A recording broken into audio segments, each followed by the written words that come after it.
All right, so beautiful day here in San Francisco. I'm going to do a scene today that I've tried before and it did not work out, so we'll see how it goes today.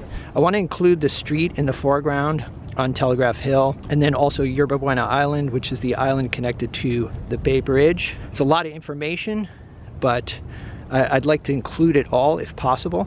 I'm painting on a 16 by 16 inch gessoed panel, and I've got my usual palette of colors: cadmium yellow medium, titanium white, burnt sienna, alizarin crimson, ultramarine blue, phthalo blue, and then also a bit of permanent red medium. Sketching in burnt sienna as usual, trying to get the big shapes in place.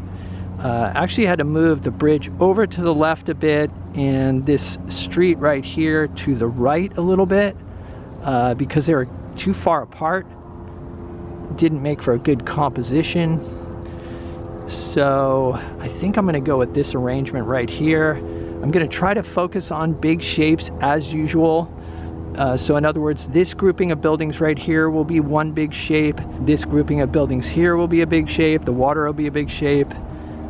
This island, distant mountains, and also the bridge. I'll have the wires of the bridge be a slightly darker value, not quite that dark, but just to show you the idea, so that the bridge is kind of seen as one big shape with some details to define it, but not enough detail that I risk breaking up the overall design. All right, I've got a dark green mixture here. I'm using ultramarine blue, cadmium yellow medium, and a touch of burnt sienna. I want to stay fairly accurate to the scene, but I also want to work quickly and get some spontaneity into the brushwork. So there are the dark trees here that define the street, but then there are a few other trees out here. So I want to include those as well. This area right here is kind of a grouping of trees. And there's also some trees right down here like this. All right, so now I've got a mixture of ultramarine blue, titanium white, and a touch of alizarin crimson. I'm squinting at the scene to simplify the shapes. I want to establish the shadows on the road here, or the street, before they disappear. Looking for an interesting abstract pattern here. All right, so I added some titanium white and a bit of alizarin crimson to the mix, just blocking in the buildings. And as I mentioned, I'm not blocking in individual buildings, just kind of trying to block in the whole area, but I am using a variety of strokes, of vertical and horizontal strokes, to already start suggesting the buildings. I will be working into these shapes, looking for shifts in color and value, but I want to make sure that I do not break up this design or this pattern. I don't want to draw too much attention to the foreground. I want the eye to pass over the foreground into the distance. And I am thinning the paint with liquid so I can cover the panel quickly. After the panel's covered and I start becoming more specific with the colors, then I will switch over to paint just right out of the tube. As far as thickness goes, I will not be thinning at all.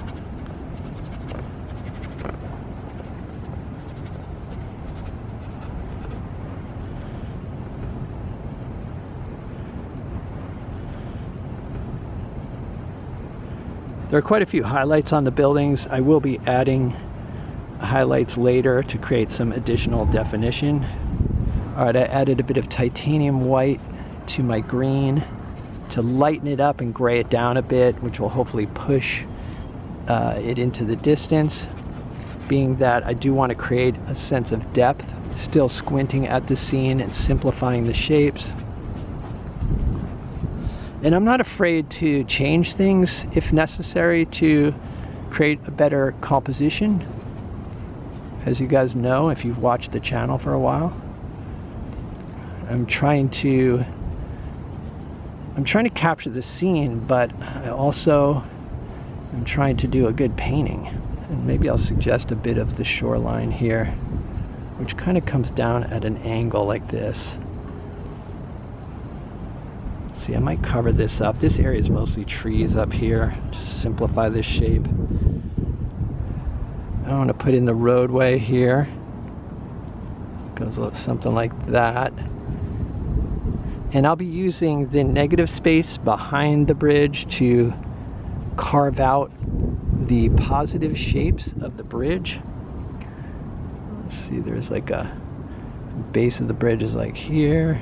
The last time I tried this scene, it didn't work out, and I think the reason it didn't work was because I painted too distant of a view, and so the bridge was really small, and there just was there were a lot of buildings, and the painting didn't really feature the things that I was most attracted to. So that's something I'm always thinking about when I'm composing, is I'm asking myself, what is it that I'm most attracted to in this scene, and am I composing in such a way that I am featuring that element?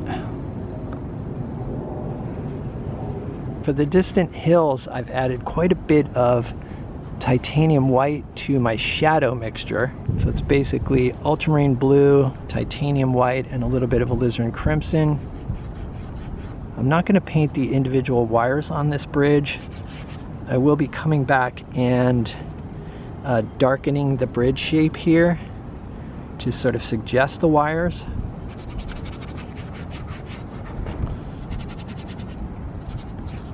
There's distant land over here as well. Still focusing on shapes. It took me a long time to stop seeing things and start seeing shapes.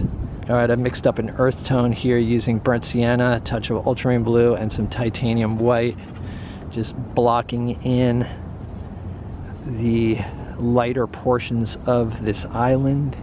And there's a few spots of this lighter color up in this area. I'm not sure I'll keep that. That kind of breaks up the design a little bit too much. I think I'll darken that. There we go. For the water, I'm using a mixture of phthalo blue, ultramarine blue, titanium white, and a bit of cadmium yellow medium. I think there's also some burnt sienna in the mix, just because there was some burnt sienna on the brush, and that'll actually help to gray down the color so that it's not super saturated. I've got my panel in full light right now. It's going to make the colors appear more saturated and lighter in value. So once I get the block in done, I'm going to try to turn the panel so that it's not in direct sunlight. I don't use an umbrella because it tends to be windy where I paint, so it's just not practical. It's more trouble than it's worth, and plus I've found that I just don't need it. I've gotten to the point where I can paint in full light and still judge my values and my colors. I do try to turn my canvas or panel away from the light if possible, but there have been plenty of times where I haven't been able to do that, and it still works out okay. All right, for the sky, I've got a mixture of titanium white and a touch of phthalo blue. Again, my brush is a little bit dirty, so it's kind of graying down the mixture, which is okay. There's quite a bit of moisture in the atmosphere, so the sky is not a radiant blue. It is more of a grayed down blue. And so far, I've only used a number 6 natural bristle flat for this painting. And I think I'm probably going to stick with this brush till the end.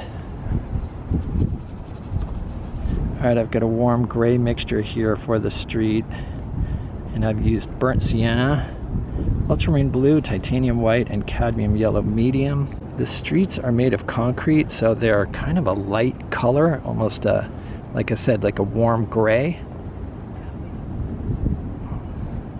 All right, I'm adding a shadow shape at the base of the bridge here because I'm noticing that the base is casting a shadow onto this bit of land here. There's also a shadow cast on the water that goes off at an angle, kind of like this. Something like that. That's kind of crooked.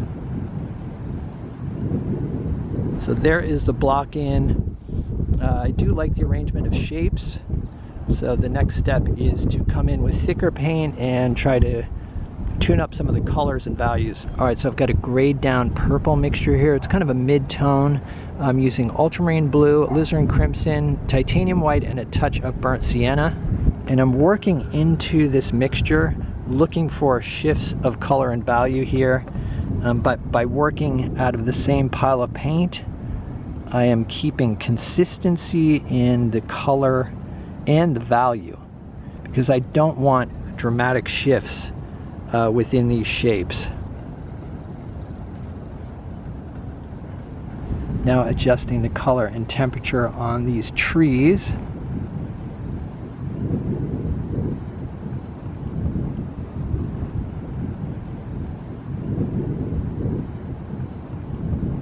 So now I've switched over to a number 4 synthetic flat, and this allows a little bit more control just to put in some roof lines and then also a few vertical lines as well. I was really struggling with the color on these trees here. I decided to go with a grayish purple mixture. I just kept adding alizarin crimson to the mixture I had there, which was primarily green, and then finally they receded a bit into the distance. But for a while there I was just making them green and they were coming too far forward, competing with the trees in the foreground.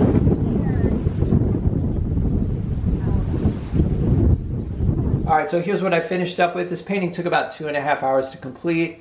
It was finished on site. About halfway through this painting, I started thinking that I probably should have painted it on a larger surface, maybe a 20 by 20 or a 24 by 24. A lot of the shapes were pretty small, so I did have to break out the smaller brush, the number 4 flat synthetic brush. I don't like using smaller brushes because it's easier to overwork a painting or get too bogged down in details, but I do feel like I managed to avoid overworking this, even though I did add a few additional details, in particular the sailboats. There were quite a few sailboats on the bay, and I felt like it could be nice to add the sailboats to create a sense of scale, and then also to help create a sense of depth. Alright, so hope you guys enjoyed this video. Let me know what you think in the comments. If you'd like to see some extra videos and help support the channel, there's a Patreon link down below. It's a Patreon support that helps keep me making these videos, and it's much appreciated. So check it out. Other than that, stay creative. I'll see you guys in the next video.